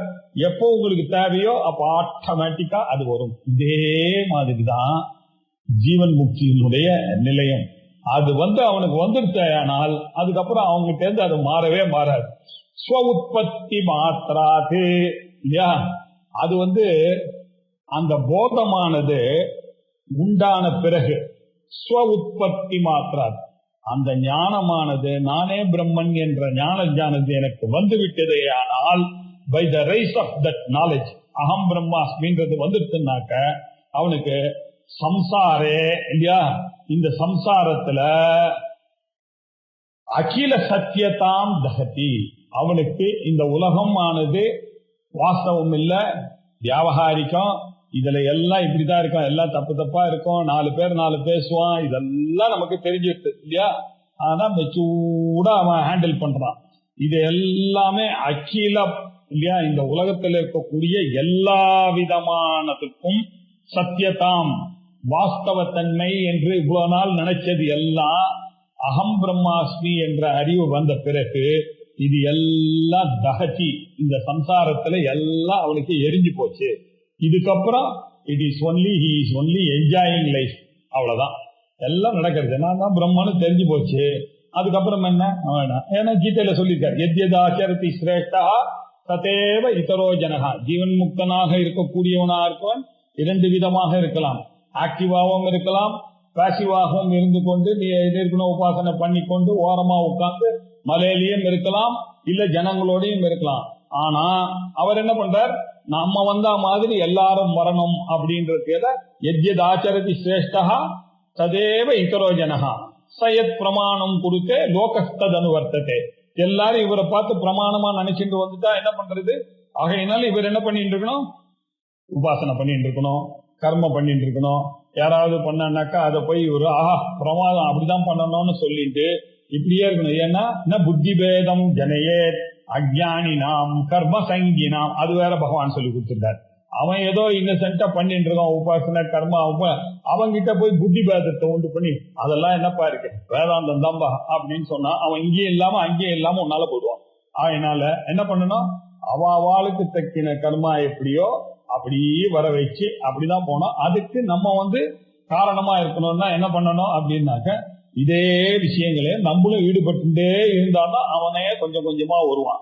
நம்ம ஏதாவது சொல்ல போக தப்பா எடுத்துனாக்க அதுவும் இல்லாம இதுவும் இல்லாம போயிடும். அப்படின்ற நிறைய அட்வைஸ் நமக்கு பகவத்கீதையில இங்க உபனிஷத்துல சொல்லாத விஷயங்கள்லாம் அவர் சொல்லி கொடுத்துருக்காரு. இப்படியா அப்படி இருக்கிறதுனால இவனை பொறுத்த வரைக்கும் இந்த சம்சாரமானது போயிடுத்து. அப்ப இவர் என்ன ஆனார், இவர் என்ன பண்றார், இந்த நாலேஜ் வந்ததுனாலேயே இவருடைய மனசுல, இந்த நாலேஜ் வந்தவனுக்கு மனசுல, நிர்குண உபாசனம் வந்தவனுக்கு மனசுல இன்னும் ஸ்ட்ரெஸ் இருக்கு. அவன் இன்னும் வரலையே, நான் முமுட்சு தான் சார்ன்னு நினைக்கிறான். இவன் நான் முக்தன்னு முடிவு பண்ணிட்டான். இவனுக்கு பிரச்சனையே இல்லை. அவன் எப்போ முமுட்சுன்னு நினைக்கிறான், அவன் முக்தனாரத்துக்கு உண்டான காரியத்தை பண்ணிட்டு இருக்கிறதுனால அவனுக்கு டென்ஷன். இது நடக்கணும், இது நடக்கணும், இன்னைக்கு கொஞ்சம் உபாசனை பண்ணணும், நாளைக்கு நிறைய பண்ணணும், நாளைக்கு பண்ணணும், இப்படின்ற போத அவனுக்கு பிரச்சனை எல்லாம் இருக்கு. ஏன்னா அவன் தன்னை முமுட்சுவா நினைச்சிட்டு இருக்கான், இவன் தன்னை முக்தனா நினைச்சிட்டு இருக்கான். இவனுக்கு தாவதா கிருதகிருத்யா சன்ன நித்ய திருப்திம் உபாகதஹ ஜீவன் முக்திம் அனுப்ராப்ய பிராரப்தக்ஷயமீக்ஷதே. அவனுக்கு அந்த கணத்தினாலேயே ஜஸ்ட் பை ரியலைசிங் தட் அகம் பிரம்மாஸ்மின்னு தெரிஞ்சதுனாலேயே, பிரம்ம சத்தியம் வந்ததுனாலேயே சம்சாரம் அகில சத்தியதாம் தகத்தின்னு பிரம்ம மித்யாத்வம் வந்துட்டு, இது ஜெகத் மித்யாத்வம் வந்துட்டு. பிரம்ம சத்தியத்துவம் வந்த கையோட ஜெகன் மித்யாத்வம், பிரம்ம சத்தியம் ஜெகன் மித்யா ஜீவோ பிரம்ம இவ அப்படின்ற ஒரு நாலேஜ் அவனுக்கு வந்துட்டு இல்லையா. அப்ப இவனுக்கு என்ன ஆச்சு, அது வந்த மாத்திரத்தினாலேயே இந்த உலகமானது பொய்யாயிடுச்சு. உலகம் பொய்யான காரணத்தினால அவனுக்கு நானே பிரம்மம் என்று தெரிந்து விட்டது. அது வந்ததுனாலேயே தாவத்தாயே அந்த அளவுலேயே அவன் கிருதகிருத்யா சாத். அவன் எதற்காக இந்த ஜென்மா கிடைச்சதோ, எப்படி இவனுக்கு இவ்வளோ அனுகிரகம் பண்ணி கண்ணு காது பகவான் கொடுத்து அமிச்சாரோ அந்த காரியம் செவ்வனே முடிவடைந்தது. அவ்வளவுதான், இனிமேல் பற்றி இவனுக்கு பிறப்பு இல்லை. ஆகையினால கிருதகிருத்தியனாக ஆகிவிட்டான். சாவதா அந்த விசாரத்தினால ஞானம் ஏற்பட்ட அகம் பிரம்மாஸ்மின்ற வித்தியானது ஞானமாக இருக்கக்கூடியதுன்னா, ஞான ஆபாசமா இருந்ததே ஆனால் உபாசனை பண்ணியிருப்பான். அது ஞானமாக போகிவிட்டபடியால் தாவதா ஏவ கிருதகிருத்தியா சாத், அவன் கிருதகிருத்தியனா ஆயிட்டான். இப்படி கிருதகிருத்தியனாக ஆன பிறகு தாவதா கிருதகிருத்தியா சன்னு நித்திய திருப்திம் உபாகதா, எல்லாத்திலையும் அவனுக்கு ஒரு சந்தோஷம், திருப்தி, எப்பொழுதும் ஹாப்பி. எந்த ஒரு இதுவும் அவன் செழிப்பதே இல்லை. உலகத்துல இருக்கக்கூடிய மாற்றங்கள்ல இவனை ஒன்னும் அஃபெக்டே பண்றது அப்படியா அப்படின்னு பண்றான். ஆனா இதெல்லாம் என்டர்டைன்மெண்ட் தான். உள்ளுக்குள்ள அவனுக்கு இதெல்லாம் ஒண்ணுமே இல்லை, எல்லாம் அப்படிதான் அப்படின்னு தெரியும். ஆனா மித்தர ஜனங்களோட இருக்கும்போது நீ பாட்டுக்கு அப்படி உட்கார்ந்து என்ன சார் இருந்தாலும் இவ்வளவு நடக்குது, கொஞ்சம் கூட இடிபடாம லூசு சார் கல்லு சார் என்னுவான். அதனால லோகஸ்தனு வர்த்ததே, லோகத்துல எப்படி இருக்கோ அதே மாதிரி ஜோஷையே அஜ்ஞானி நாம் கர்மா, அஜ்ஞானி பண்ற கர்மாவையும் நீ ஜோஷ் பண்ணணும் அப்படின்னு வேற சொல்லிருக்காரு பகவான் இல்லையா. இப்படி சொல்லிருக்கிறதுனால இவன் நித்திய திருப்தனாக அடைந்து உபாகதா இவன் அடைந்து விட்டான். நித்திய திருப்தியை உப ஆகதா, அவனுக்கு நித்திய திருப்தின்றது நன்னா வந்து சேர்ந்துட்டு சார். பாட்டுக்கு ஞானியா இருக்கார். இவர் தான் ஜீவன் முக்தன். ஜீவன் முக்தின் பிராப்திய, இவருக்கு எப்படி இந்த சரீரத்துல என்ன எப்படி இது என்னுடைய சரீரம் இருக்கோ, என்னுடைய மோதிரம், என்னுடைய கண்ணாடி, என்னுடைய வீடு, என்னுடைய புஸ்தகம், என்னுடைய பைசா, என்னோட பேங்க் அக்கௌண்ட்னு நினைக்கிறானோ, அதே மாதிரியே இந்த உடம்பும் எது, இந்த பிராணன் எது, எனக்கும் ஐயுக்கும் சம்பந்தம் இல்லை அப்படின்னு அவன் என்ன பண்ணா, இது எவ்வளவு நேச்சுரலா அப்படி தூங்கி எழுந்த உடனே நான் இந்த பாடியில நான் தான் எவ்வளவு நேச்சுரலா வந்தானோ, அவனுக்கு தூங்கி எழுந்த உடனே அவ்வளவு நேச்சுரல் நானே பிரம்மம் அப்படின்னு அவனுக்கு தோணுது. அந்த ஒரு நிலையை வந்தா அவன் தான் ஜீவன் முக்தன் இல்லையா. அவனுக்கு இங்க அதை எப்படி அடைகிறான், அத்திர பிரம்ம சமஷ்ணுதே ஜீவன்னேவ முக்திஹி, ஜீவனாக இருக்கும்போது முக்தியை அடைகிறதான். அவனுக்கு 2 விதமான விஷயங்கள் இருக்கு. அவன் ஆக்டிவா இருக்கணும்னா ஊர்ல போய் எல்லார மாதிரியும் இருந்துட்டு அப்படியே அஜ்ஞானி மாதிரியே இருந்துட்டு ரெஸ்ட் ஆஃப் தி லைஃப அவன் கழிச்சிட்டு போலாம். இல்ல இதெல்லாம் நமக்கு சரியா வராதுன்னு நினைச்சிருந்தானே ஆனால் அவன் நேரம் மேல போய் உட்கார்ந்து உபாசனை பண்ணிட்டு இந்த ஜனசம்சம் அவளுடைய நேச்சர், அது அவளுடைய வேண்டு. ஆனா அந்த ஃபேக்ட் என்ன, அவளுக்கு பிரம்ம ஞானம் வந்தாச்சு, ஜீவன் முக்தி வந்தாச்சு. இப்படிப்பட்ட ஜீவன் முக்தி அனுப்பிராப்பிய, இந்த ஜீவன் முக்தியை தொடர்ந்து அடைந்த பிறகு பிராரப்த க்ஷயதீட்சதை. இப்ப ஒண்ணுதான் அவருக்கு கவலை. என்ன, அப்படி ஜாலியா இருந்துட்டு இருக்கு, இது எவ்வளவு நாள் இருக்கும்போது இந்த சரீரம் இருந்துட்டு போட்டோம், அப்படியே இருந்துட்டே இருக்கும், ஒரு நாள் போகும், பார்ப்போம், இன்னைக்கா நாளைக்கா ஜாலியா பார்த்துட்டே இருக்க வேண்டியதுதான் அப்படின்னு டென்ஷனே கிடையாது இவருக்கு. ஐயோ போடுமா, லாரி அடிச்சுமா, போயிட்டானா என்ன பண்றது, போயிட்டானா எப்படி ஓடுமா, எல்லாம் எல்லாம் நடக்கும். என்ன, நான் எப்போதும் கிண்டலா சொல்ல, நம்ம இருக்கும் போதே நல்லா இருக்கு, நம்ம இல்லைன்னா எவ்வளவு நல்லா நடக்கும் அப்படின்றதுதான் உண்மை இல்லையா? ஆகையினால இப்படி அவனுடைய பிராரப்த க்ஷயத்தை அவன் ஜாலியா பார்த்துட்டே இருக்கான். எப்போ என்னுடைய கர்மாவானது முடிவு ஏற்படும், இந்த பிராரப்தத்திலிருந்து நான் விடுவேனோ அப்படியே வெயிட் பண்ணிட்டே இருப்போம், இன்னும் கொஞ்ச நாள் அனுபவிச்சுட்டு இருப்போம் அப்படின்னு நிலைமைக்கு அவன் தரான். இதுதான் ஞானியினுடைய நிலை அப்படின்னு ஞானத்தினுடைய அந்த டியூட்டிய சொன்னார் 2. அதுக்கப்புறம் இப்ப ஞானத்தை சொல்லிட்டீங்க. இந்த போத உபாஸ்தியோகோ விசேஷா கஹான்னு கேட்டீங்க. ஞானத்தினுடைய போதத்தினுடைய விசேஷம் சொல்லிட்டேங்க இல்லையா? போதசிய விசேஷா உக்தா. இப்போ உபாசனாயாக இல்லையா, உபாசனையை பற்றிய விஷயத்தை கொஞ்சம் சொல்லுங்க, கேட்கலாம். இந்த உபாஸ்தி விஷயம் என்ன, அதை கொஞ்சம் சொல்லுங்க அப்படின்னா, ஆப்தோபதேசம் விஸ்வஸ்ய ஸ்ரத்தாலு அவிசாரயன் சிந்தயேத் பிரத்யயைஹி அன்யைஹி அனந்தரித விருத்திபிஹி. உபாசனான்னா என்ன, அதை புரிஞ்சு கொள்ள வேண்டும்பா. ஆப்த அவிசாரையன்னு முதல் கண்டிஷன். இவன் ஒன்னும் தத்துவ விசாரம்லாம் பண்ணவே இல்லை. தத்துவ விசாரம் பண்ணித்தானே அவனுக்கு தெரிஞ்சிருக்குவேன் நானே பிரம்மம். சும்மா ஏதோ அப்படி தத்துவ விசாரம் பண்ண மாதிரி ஏதோ வந்துட்டு போனதுனால சரியான விசாரம் பண்ணல, அது தெரியுது ஒண்ணு இல்லையா? அவிசாரையன்னு தத்துவத்தை சரியா விசாரம் பண்ணல. அது மாத்திரம் இல்ல, ஆப்த உபதேசம் விஸ்வஸ்ய அப்படின்னா ஆப்த உதவத்து, ஆப்தன் செய்த உபதேசத்தை விஸ்வசித்தான்னாக்க நம்பினான். அந்த ஆப்தனுடைய உபதேசத்தை விஸ்வசித்து அதை நம்பி ஸ்ரத்தாளு. ஆனா இவன் எப்படி உண்மையான real nice bye, he will take the ஸ்பிரிட்டோட போவான். Very good committed person. இப்படி விசாரம் இல்ல, உபதேசம் ஆயிடுத்து, ஆனா கமிட்டடா இருக்கான். இப்படி இருக்கக்கூடியவர்கள் இல்லையா? சிந்தையே இப்படி இருக்கக்கூடியவர் என்ன பண்ணோம், அந்த சொல்லி கொடுத்த மாதிரியே அந்த குரு உபதிஷ்ட மார்க்கத்திலேயே இருந்துட்டான். அந்த விஷயம் என்ன அவருக்கு சொல்லி கொடுத்தாரு. ஆத்திரம் ஜலதி ஜோதி ரகமஸ்மி அப்படின்னு சொல்லி கொடுத்த அந்த அகம் பிரம்மாஸ்மின்ற அந்த விற்த்தியை, அந்த அறிவை, பிரத்யம்னாக்க அறிவு, சிந்தையே பிரத்யை அந்யைஹி அனந்தரித விருத்திபிஹி அப்படின்னார். ஸ்ரத்தையோட இருக்கிறவன், விசாரம் செய்யாதவன், வெறும் குருவனுடைய உபதேசத்தை மாத்திரம் நம்பி இருக்கக்கூடியவன், அந்யைஹி பிரிந்தியைஹி வேற ஒரு எண்ணங்கள்லாம் வராதிக்கு ரொம்ப கமிட்டடா இருக்கான். வேற எண்ணங்கள, தவறான எண்ணங்கள்லாம் உபாசனை பண்ணும்போது வரக்கூடாது. கரெக்டா என்ன காரியத்துக்கு நம்ம பண்றோமோ அப்படி அவ்வளவு சின்சியர் அவன். அப்படிங்கும்போது அந்யைஹி பிரத்யைஹி வேற ஒரு அறிவுகள்லாம் வராம, வேறு விற்த்திகள் எல்லாம், விற்த்திகள் அனந்தரித விற்த்திபிகி வேறு விற்த்திகள் எல்லாம் குறுக்கிடாத வகையில இல்லையா? அதான விஜாத்தீய ரஹித சஜாத்தீய சஜாத்தீயானந்தரித விற்பி பிரவாகா. அதான உபாசனை. வேற எந்த நினைவும் இல்லாம எடுத்துக்கொண்ட அந்த ஒரு விஷயம் அப்படி பிரவாகமா, வேற எந்த ஒரு தாட்டும் நடுவுல போகாம நினைக்கிறதுக்கு பேர் தானே உபாசனை.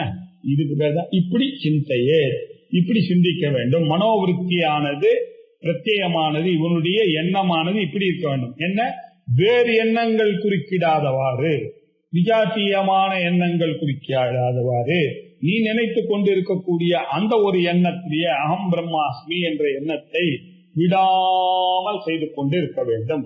இப்படி செய்யக்கூடியதுக்கு பேர் தான் அங்க போதத்துக்கு என்ன சொன்னார்? ஒரு விசாரத்தினாலதான் அது வரும். அது வந்துட்டுனால் நீ விரும்பலன்னா கூட அது போகாது. அது தன்னுடைய உற்பத்தி மாத்திரத்தினாலேயே சம்சாரத்தை அது கொன்றுவிடும். அதுதான் போதம்னு சொன்னார். இப்போ உபாசனைக்கு இப்படி ஒரு அழகான விளக்கத்தை கொடுத்தார். யாவத் சிந்திய ஸ்வரூபத்வ அபிமானஹா ஸ்வஸ்ய ஜாயதே தாவத் விசித்ய பச்சாத் ச ததைவ ஆம்ருதி தாரயேத். இதுல ஒரு பெரிய கஷ்டம் இருக்கு இந்த உபாசனையில. என்னன்னா, யாவத் சிந்திய ஸ்வரூபத்வ அபிமானஹா, இந்த நாம அகம் பிரம்மாஸ்மி அப்படின்னு நிர்குண பிரம்மத்தை நினைத்து கொண்டிருக்கிற வரைக்கும், சிந்திக்கிற வரைக்கும், யாவத்து எது வரைக்கும், அன்டில் சிந்திய ஸ்வரூபத்வ அபிமானஹா, சிந்திக்கப்படும் வஸ்துவனுடைய ஸ்வரூபம் ஏற்படுகிறதோ இல்லையா, ஸ்வஸ்ய ஜாயத்தை, அது உண்டாக எப்பொழுது தோன்றுகிறதோ அப்ப நம்ம பண்ணிட்டே இருக்கும்போது அந்த எண்ணமானது வரும், தோன்றுகிறது. அந்த தோன்றின எண்ணம் வந்தவரைய தாவத்தே விசிந்திய, அதை நன்னா தோன்றதை நன்னா சிந்திச்சுட்டு அப்படியே விட்டுற முடியாது. திருப்பி ஏதாவது காரியம் இருந்தால் we have to continue. Again என்னம்னா பச்சாத்து, திருப்பியும் அதை என்ன பண்ண பிற்பாடும் அப்படியே கதைவ இப்படியே பண்ணிட்டு இருக்கணும் சார். எது வரைக்கும்னா ஆமிருதி சாகர வரைக்கும் பண்ணிக்கொண்டே until death you have to maintain it. ஏன்னா இவன் எப்பொழுதுமே நான் முமுட்சு நினைச்சு போஸ்ட்போன் பண்ணிட்டே இருந்தான்னாக்க என்ன, எப்பொழுது 60 வயசுல போஸ்ட்போன் பண்ணா 65 பண்றான், 70 பண்றான், 75 போஸ்ட்போன் பண்ணா முமுட்சுன்னு நினைச்சிட்டு இருந்தான்னா என்ன பண்றது இல்லையா? சாகர வரைக்கும் இந்த மெடிடேஷனை பண்ணிட்டே தான் இருக்க வேண்டிய நெசசிட்டி. ஏன்னா இவனுக்கு முக்தன்னு அவன் தான் ஒத்துக்க மாட்டேன்றானே, நம்ம என்ன பண்றது? நீதான் முக்தன்னு சுருதி சொல்றது சார். ஆனா நல்லா முக்தனான்னு கேட்டேன்னா ப்ராப்ளம் எங்க இருக்கு? அவங்கிட்ட இருக்கு. எப்ப அவங்கிட்ட இருக்கோ அப்ப உபாசனை பண்ண வேண்டியது. அந்த உபாசனை எவ்வளவு நாள் தள்ளி போயிடுது? இவன் கொஞ்சம் கேர்லெஸ்ஸா இருந்தான்னாக்கா ஆமிருதி சாகர வரைக்கும், ஆமிருத்தேர் காலம், அவனுடைய மூச்சு நிக்கிற வரைக்கும் அவன் பண்ண வேண்டியிருக்கு. ஆனா அவன் நிச்சயமா நல்ல பிரம்மலோகத்துக்கு போக போறான். அதுலெல்லாம் ஒன்னும் சந்தேகம் எல்லாம் இல்ல இல்லையா? நல்ல கதியை தான் வரப்போறான். அப்படியெல்லாம் ஒன்னும் பிரச்சனை எல்லாம் இல்லை. ஆனா அவனால என்ன ஆச்சு, இப்படி எல்லாம் கேட்டாரு. இதுதான் இந்த உபாசனை. ஆனா அவனுக்கும் பலம் உண்டு. இது எப்படி சார் தெரியுது அப்படின்னு கேட்டாங்க. இதுக்கு ஒரு எக்ஸாம்பிள் சொல்றாரு. இந்த பிரம்மச்சாரி பிக்ஷை வாங்கினானே, அந்த பிரம்மச்சாரி பிக்ஷை கேட்டானே அந்த கதையா அப்படின்னார். இது என்ன சார் பிரம்மச்சாரி பிக்ஷை கேட்ட கதை அப்படின்னு அடுத்த பிரச்சனை நமக்கு இல்லையா? அது என்ன கேட்டா, அது என்ன உபாசனை, அது எங்க வந்திருக்கு அப்படின்ற விஷயத்தை இப்ப பார்க்கணும். சாந்தோக்கிய உபனிஷத்துல சம்பர்க்க வித்யை அப்படின்னு 4வது சாப்டர்ல ஆரம்பிக்கிறது. சம்பர்க்க வித்யை அப்படின்னு அந்த சாப்டர் ரொம்ப 4ஆம் அத்தியாயத்துல முதல்ல வரக்கூடிய செக்ஷனுக்கு பேரு சம்பர்க்க வித்யை அப்படின்னு பேரு. அந்த சம்பர்க்க வித்யை சரி சொல்லிவிடுறேன், அந்த கதையை சொல்லிவிடுறேன். என்ன, அங்க ஜானுஸ்ருதி அப்படின்னு ஒரு ராஜா, ஏற்கனவே நம்ம பார்த்திருக்கோம், உங்களுக்கு ஞாபகம் இருக்கும், இப்ப சொல்றேன். ஜானுஸ்ருதி அப்படின்னு அவருடைய ஜானுஸ்ருதி ரிஷி பௌத்ராயணஹா, ஜானுஸ்ருதி அப்படின்றவருடைய கொள்ளுப்பேரனாக இருக்கும். பௌத்ராயணகான கொள்ளுப்பேரன். இப்படி இருக்கக்கூடியவர் அவர் அவர் எப்படி அப்படின்னாக்கா ஸ்ரத்தாதேயா, ரொம்ப ஸ்ரத்தையோட கூடினவர். வகுதாயி, அவர் இப்படி அப்படி எல்லாம் தாராளம்னா அப்படி ஒரு தானம் பண்ணவர். அந்த ஜானஸ்ருதின்ற ராஜாவானவர் ரொம்ப ஸ்ரத்தையோட கூடினவர். அவரை மாதிரி கொடுக்கறதுக்கு ஆளே கிடையாது. பகுதாயி அப்படின்னு வேதமே சொல்றது. பகுதாயின்னா அப்படி ஏராளமாக தானத்தை செய்யவர். அது மாத்திரம் இல்ல, பகுபாட்சியா, எக்கச்சக்கமா உணவு, எல்லாருக்கும் சாப்பாடு போட்டுட்டே இருப்பார் அவர். அவருக்கு வந்துட்டே இருக்கு, போட்டுட்டே இருக்காது, எங்கிட்ட வருதும் தெரியாது, அவர் பாட்டு போட்டுட்டே இருக்கார். பகுபாட்சியா ஆசை, நிறைய பேருக்கு சாப்பாடு போடுறவாக இருந்து கொண்டு அவர் என்ன பண்ணாரு, ஒரு நாள் நிறைய ஆவசதாத்தை, அவர் நிறைய சத்திரங்கள்லாம் கட்டி ரொம்ப பிரக்கியாதியோட இருந்துட்டே இருக்கார். அவர் ஒரு நாள் என்ன பண்ணார், மேல உட்கார்ந்து அப்படி படுத்து கொண்டு இருந்தார். படுத்துட்டு இருக்கும் பொழுது 2 ஹம்ச பட்சி அந்த பக்கமா வந்தது.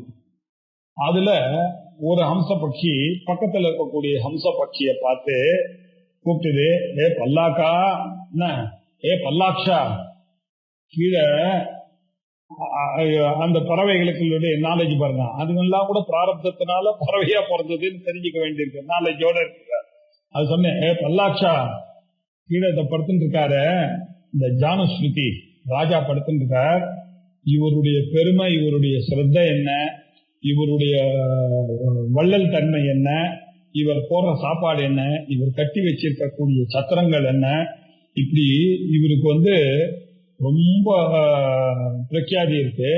இவருடைய பவர் ஆனது இட் இஸ் சோ மச், இப்படி படுத்தாருன்னா அது மேல ஆகாசம் வரைக்கும் போகும். இவருடைய ஒளியானது கற்றவர்களுக்கு தான் கற்றோர்களுடைய ஒளியானது தெரியும். அவர் என்ன படிச்சிருக்கான்றது படிச்சவனுக்கு தானே தெரியும், பாக்கி பேருக்கு தெரியாது. அது கண்டுபிடிச்சிருக்குங்க இவருடைய ஒளி. அதனால அவர்கிட்ட குறுக்க போயிடாத, அவருடைய புகழானது நம்மள கிராஸ் பண்ணு எரிச்சுப்படும், அதனால நீ அப்படி சுத்தி போ அப்படின்னு சொன்னார். என்ன, அதனால அவருடைய ஒளி பத்தியா பகல் எப்படி இருக்கோ அந்த மாதிரி ஒளி, ராத்திரி படுத்துட்டு இருக்காரு அவரு, அதனுடைய ஒளியானது சூரிய பிரகாசம் மாதிரி மேல தெரியுதா, ஆனால் நீ ஓரமா போயிடு அப்படின்னு சொன்னார். உடனே பக்கத்துல இருக்கக்கூடிய அந்த பட்சியானது கேட்டுது, என்ன அந்த பட்சியானது கேட்டுது, என்னமா இது இப்ப இப்படி சொல்ற, இவர் என்ன பெரிய சயுக்வானம் இவ ரைக்குவா மாத்த, இவர் என்ன சயுக்வா ரைக்குவரா, அவ்வளவு பெரியவராயிரு, அவ்வளவு பெரியவராயிரு அப்படின்னு அந்த பட்சி கேட்டது. அது கேட்டவுடனே முதல் அண்ணன் கேட்ட கேள்விக்கு அது என்ன சொல்லுது, ரைக்குவா என்ன அப்படி கிரேட்டு அப்படிங்கிறது. அவர் ஒரு கிருதத்தை போட்டா அது எல்லாம் அவர் கையில வந்துடும் அப்படின்னு பதில் சொல்லுது. இது என்ன கிருதத்தை போட்டா அப்படின்னா தாயகட்டம் இல்லையா, அதுல ஒன்னு ஒரு பக்கம் இருக்கும், இன்னொரு பக்கம் 2 இருக்கும், இன்னொரு பக்கம் 3 இருக்கும், இன்னொரு பக்கம் 4 இருக்கும். அந்த நாள்லாம் என்ன பண்ணோம்னா அதுக்கு பேர் கிருத்தம், கிருத்தம்னு பேரு. 4 போட்டாச்சுன்னா அதுக்கு பேர் கிருத்தம் அப்படின்னு பேரு. 3 இருந்ததுனாக்க அது பேர் திரேதான்னு பேரு, 2 இருந்ததுன்னா துவாபரம்னு பேரு, இன்னொன்னு போட்டோம்னாக்கா அது கலி அப்படின்னு பேரு. அதை சிக்னிஃபை பண்றதுக்காக தான் அங்க தாயக்கட்டையில அப்படி வச்சிருக்கான் புள்ளி இல்லையா. ஒரு புள்ளிக்கு ஒரு வேல்யூ, 2 புள்ளிக்கு ஒரு வேல்யூ, 3 புள்ளிக்கு 4 வேல்யூ. அது எடுப்புல அந்த 4 போட்டானே, ஆனால் அவனுக்கு என்ன ஆகும் அப்படின்னு பாயிண்ட் என்னாக்க 4, 2 சைட்ல இருக்கக்கூடிய 3, இந்த சைட்ல இருக்கக்கூடிய 2, கீழே இருக்கக்கூடிய 1 எல்லாம் சேர்ந்து அவனுக்கு 10ன்னு பலன். ஒன்னு போட்டான்னாக்கா 10 எண்ணிக்கையை கொடுக்கக்கூடிய அளவுக்கு பலன் இருக்கக்கூடியதான ஒரு வித்தியை உடையவர் தான் இந்த ரைக்வா அப்படின்னு சொல்லிட்டு அதுக்கு போயிடுது. இத கேட்டதுல இருந்து பாத்திராயணர் இதை கேட்டுவிட்டார். அவருக்கு பட்சியினுடைய பேச்சு கேட்க தெரியும். இத கேட்ட உடனே அவருக்கு ராத்திரி எல்லாம் யார் இந்த ரைக்வா, நான் இந்த ஊர்ல ராஜாவா இருக்கேன், நான் இவ்வளவு காரியம் பண்றேன், இப்பேற்பட்ட ஞானிகள்லாம் இருக்காங்களா, ஒன்னு சொன்னா 10 சேரக்கூடிய அளவுக்கு கிரகிக்கக்கூடிய தன்மை இருக்கக்கூடியவராக ஒருத்தர் இருக்காருன்னா அவர்கிட்ட அந்த மந்திரத்தை நம்ம வாங்கிக்க வேண்டாமா, அந்த சாஸ்திரத்தை நம்ம படிக்க வேண்டாமா அப்படின்னு இவன் நினைச்சிட்டு தூங்கி எழுந்த உடனே அவர் நேர போய் அவனுடைய சத்தாரம்னா தூக்குறவனை எழுப்புறவன் அவனை கூப்பிட்டு நீ முதல்ல போய் தேடிட்டு வா அவரை அப்படின்னு. அவர் எல்லா இடத்துலயும் போய் தேடிட்டு இல்லன்ட்டார். ராஜாவுக்கு ரொம்ப வருத்தமாயிட்டு, நீ எங்கப்பா தேடின, நீ அவர் ஞானிய போய் நீங்க அங்க இங்க பண்டிதாருடைய சபை, இந்த ராஜாவுடைய சபை, எல்லாரும் இருக்கக்கூடிய கோவில் குளம் அங்கெல்லாம் தேடினா இருக்க மாட்டார். ஏகாந்தமான இடம், ஏழைகள்லாம் இருக்கக்கூடிய இடம், அந்த மாதிரி இடத்துலதான் இந்த ஞானிகள்லாம் இருப்பாங்க, நீ அப்படி போய் தேடுனாரு. இவன் அப்படி போயிட்டே வந்தார். அங்க போயிட்டு இருந்தா அப்படி பார்த்தா ஒரு ஓரமா பார்த்தா ஒரு கட்ட வண்டி இருந்தது. அந்த கட்ட வண்டிக்கு கீழே சஹா அதஹா தான் சகடசிய, அந்த சகடத்துக்கு கீழே பாமானம் கஷமானம் அப்படின்னாக்க பாமானம்னாக்க உடம்பெல்லாம் கோப்பலம், கஷமானன்னா சொருங்கின்றார். இப்படி சொருங்கிட்டு ஒரு ஆள் உட்கார்ந்துருக்கார். இவர் நேர போய் அவர்கிட்ட போய் கேட்டாரு, தொம்து பகவஹா சைகுவா ரைக்குவஹா, நீங்கள் தான் அந்த சைகுவா ரைக்குவர் அப்படின்னு சொல்றாளே அது நீங்களா அப்படின்னு கேட்டார். அவர் என்ன பண்ணாரு, அகம் ஹி அரா, நான் தாண்டா அது, இதிஹ பிரதியஜ்ஞ, இப்படி அவர் பதில் சொன்னார். சொன்ன உடனே ரொம்ப சந்தோஷமா ஆயிடுச்சு. நேர போய் ராஜா கிட்ட, எனக்கு தெரிஞ்ச இடம் இங்கதான் இருக்கார் அப்படின்னா. ராஜா உடனே பார்த்து, ஆஹா எப்பேற்பட்ட ஒரு ஆப்பர்ச்சுனிட்டி, ஒரு பெரிய மகான் ஒருத்தர் நம்ம ஊர்ல இருக்கார் அப்படின்னு. அவருக்கு இதெல்லாம் பொருட்டே கிடையாது. அந்த ராஜாவுக்கு இன்னும் ஒரே கோப்பலாம், சோனிங்கின்னு உட்கார்ந்து இருக்கார், தட்டியா இருக்கார், அதெல்லாம் இம்மெட்டீரியல் அவருக்கு. நேர அவர் என்ன பண்ணாரு, ஷட் சதானி இல்லையா, நிறைய 1000 பசுக்கள் 600 பசுக்களை எடுத்திருந்தார். அப்புறம் நிஷ்கம் ஒரு பெரிய பொன் மாலையை எடுத்திருந்தார். அதுக்கப்புறம் அஸ்வதரி ரதம், நல்ல குதிரைகளெல்லாம் பூட்டினதோட ரதம், இதெல்லாத்தையும் எடுத்துட்டு போய் நேர அவர் கையில கொடுத்துட்டு, ஐயா உங்களுக்கு தான் இந்த 600 பசுக்கள், சதானி நிஷ்கஹா இந்த மாலையும் உங்களுக்கு தான், அஸ்வதரிதஹா இந்த ரதம் உங்களுக்கு தான், எல்லாரும் தேவத்தையும் உபாசே நீங்கள் எடுத்துக்கொள்ளலாம் அப்படின்னு சொல்லி, மே அனுசாஸ்தி எனக்கு சாஸ்திரம் சொல்லி கொடுங்க, அனுஷாதி அப்படின்னு எனக்கு சொல்லி கொடுங்க அப்படின்னு போய் நமஸ்காரம் பண்ணாரு. அந்த மோசமான இடத்துல அவர் உட்கார்ந்து இருக்கிற இடத்துல அவர் பார்த்தாரு. பார்த்தோன்னே அவருக்கு ரொம்ப கோபம் வந்துருச்சு. ஏ சூத்ரா தவைவ சக கோபிகி, இதெல்லாம் நீயே வச்சுக்கோ, தவைவ நீயே வச்சுக்கோ, அதெல்லாம் எனக்கு ஒண்ணு வேண்டாம், ஏ சூத்ரா போ அப்படின்ட்டார். இப்ப தகராறு வருது. அவன் கத்திரியன், இவரோ பிராமணர், என்ன அர்த்தம் அப்படின்னு. என்ன அர்த்தத்துல சொல்லிருக்காருன்னா, சாஸ்திரம் படிக்கலன்னா எல்லாம் சமந்தான், உனக்கு ஒண்ணு சாஸ்திரம் எல்லாம் நீ படிக்கல, அதனால என்னை இப்படி எல்லாம் நிர்பந்தப்படுத்தாத, நான் பிரம்ம ஞானத்துல உட்கார்ந்து இருக்கும் போது என்னை தடுக்கிற மாதிரி டிஸ்டர்ப் பண்ணாத போ அப்படின்ற அர்த்தத்துல பண்ணார். இப்படிதான் பெரியவாள்லாம் உடனே ஒத்துட்டு இருக்க மாட்டான் இல்லையா. அவன் சும்மா ஒரு ஆசையில திருப்பி நமஸ்காரம் பண்ணி சொல்லி கொடுன்னா, நம்ம சொல்லி கொடுத்தோம்னா மறந்துட போறான். இதுக்கு எதுக்கு ரியலாவே இருந்தா ஒருத்தன் கமிட்டடா இருக்கானான்றத டெஸ்ட் பண்ணி தானே குரு எல்லாம் சொல்லி தருவாங்க. அதே மாதிரி இவன் போயிட்டாரு. இவன் போகிறதுக்கு இஷ்டமே இல்லை. திருப்பி அடுத்த நாள் போனான். 1000 பசுமாட ஓட்டின்னு வந்தான் இல்லையா, சகஸ்திரம் பசுமாதான், நிறைய மாலைகள்லாம் எடுத்துன்னு வந்தான். எல்லாத்தையும் எடுத்துன்னு வந்து கூடவே தன்னுடைய பொண்ணையும், அழகான பொண்ணையும் ஐசன் வந்து, இது எல்லாத்தையும் நீங்க எடுத்துக்கணும் அப்படின்னு சின்சியரா கேட்ட உடனே ஒரு நிமிஷம் ரைட்வா யோசிச்சு பார்த்தாரு. விடுற மாதிரி இல்லையே, இவன் சின்சியரா தான் இருக்கான். அந்த பொண்ணு வேற சொல்றது, இல்ல எங்க அப்பாவுக்கு வேணும், நான் ரெடி அப்படின்னு, இவ்வளவு கமிட்மெண்டா இருக்கானே இவன் அப்படின்னு சொல்லி, சரி உட்காரு, உனக்கு அந்த சம்பர்க்க வித்தியை நான் சொல்லித்தரேன் அப்படின்னு சொல்லி உட்கார்ந்த.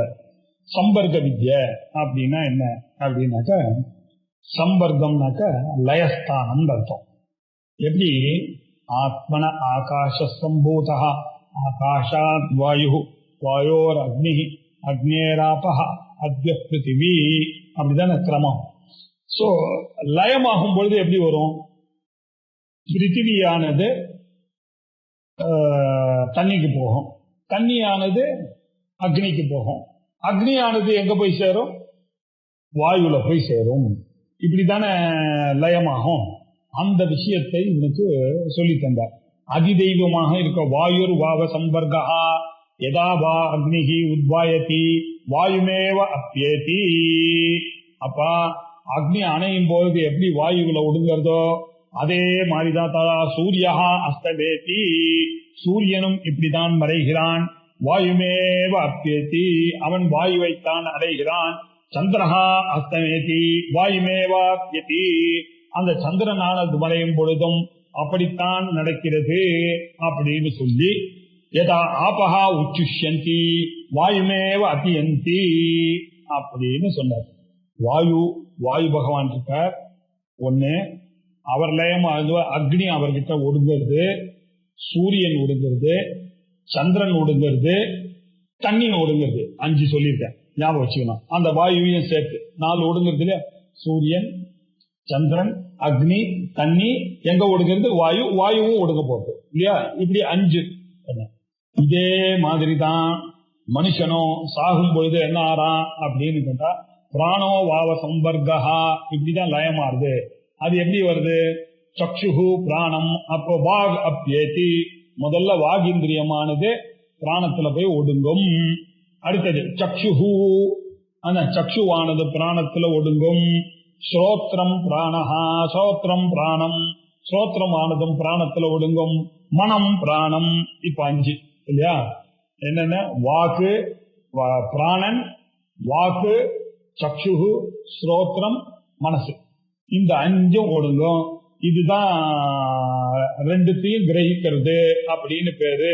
இந்த கிரகிக்கிறவன் யார் இருக்கிறானோ அத இந்த 10ஐயும் இல்லையா, இந்த 10ஐயும் கிரகிக்கிறவர்கள் கிருதமாக ஆகிறார்கள், அவருக்கு 10ம் கிடைக்கிறது அப்படின்னு வியஷ்டி லயத்தையும் சமஷ்டி லயத்தையும் ஒன்றாக புரிந்து கொள்கிறவன் யாரோ அவனுக்கு சம்பர்க்க ஞானமானது ஏற்படுகிறது.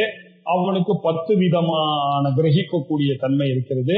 அந்த கிரகிக்கக்கூடிய தன்மை இருக்கிறதுனாலதான் எல்லாமே அவனுக்கு கிடைக்கிறது அப்படின்ற கதை சொல்லி இதுக்கு ஒரு எக்ஸாம்பிள் சொல்லணும் அப்படின்றதுக்காக இப்பதான் நம்ம ஸ்லோகத்துல வந்த பிரம்மச்சாரி வராரு. இது வரைக்கும் நான் உங்களுக்கு உபசர்க்க அந்த சம்சர்க்க வித்தியை தான் சொன்னேன். இது வந்ததுன்னு இந்த சம்சர்க்க வித்தியை அறிந்தவர் ஒருத்தர் இருக்காரு. அவர் என்ன பண்ணாரு, என்ன ஒரு நாள் இந்த பிரம்மச்சாரியானவர் ஒருத்தர் ஒரு வீட்டுக்கு போயிருக்கார். அந்த வீட்டுல சௌனகம் காபேயம் அபிப்பிரதாரிணா காங்சசேனியும் பரிவிஷ்யமானோ பிரம்மச்சாரி விபக்ஷே. ஒரு 2 பேர், யாரு? சுனக்கரனுடைய பிள்ளையான சௌனக்கரும் கபிகோத்திரத்துக்கு சேர்ந்தவனான காக்ஷசனேயின்றவர்கள் 2 பேரும் காப்பேயனும் இந்த சௌனக்கரும் சேர்ந்து சாப்பிட்றதுக்கு உட்கார்ந்துருக்காங்க. சாப்பிட்றதுக்கு உட்கார்க்கும் போது ஒருத்தர் யாச்சகத்துக்கு வரார். யாச்சகத்துக்கு வரவங்கல்ல 2 விதம். ஏழைகளும் வருவார்கள், பிரம்மஞானிகளா இருக்கக்கூடிய படித்த பிரம்மச்சாரிகளும் வருவார்கள், சன்னியாசிகளும் வருவார்கள். இவாளுக்கு ஏதோ பேச்சு சுவாரஸ்யத்துல இவா இதெல்லாம் யோசிக்கல. யாரோ வாசல்ல பிஸி இல்ல நீ அப்புறம் வாப்பா, வி ஆர் பிஸி அப்படின்னார். சொன்ன உடனே அந்த பிரம்மச்சாரி சொன்னா, அப்பா இப்படி சொல்றீங்களே, ஏக தேவஹா கஹா சதுரஹா மகாத்மானஹா ஜகார அப்படின்னு சொன்னார். அந்த பிரம்மச்சாரி சொன்ன, உள்ள உட்கார்ந்து சாப்பிட்டு கொண்டிருக்கிறவர்களே பிராமணர்களே, ஒரே தெய்வம் தன்னுடைய 4 மகாசக்திகளை முழுங்கினவர் தெய்வங்கள்லாம் இருக்கு. அவருக்கு பேர் தான் பிரஜாபதினு இருக்கு. அந்த பிரஜாபதியினுடைய தான் எல்லா உணவுக்கும் சொந்தம்.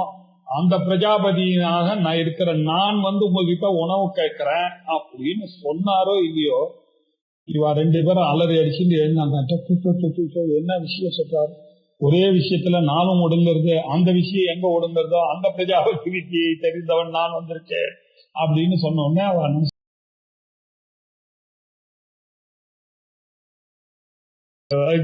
இவ்வளவு விஷயம் தெரிஞ்சவரா இருக்க, வாங்க சாப்பிடுங்கன்னு சொல்லி நீங்கள் எனக்கு இந்த விஷயத்தை சொல்லி தரணும் அப்படின்னு சொன்ன பிறகு அவர் அவளுக்கு சொல்லி கொடுத்தார்.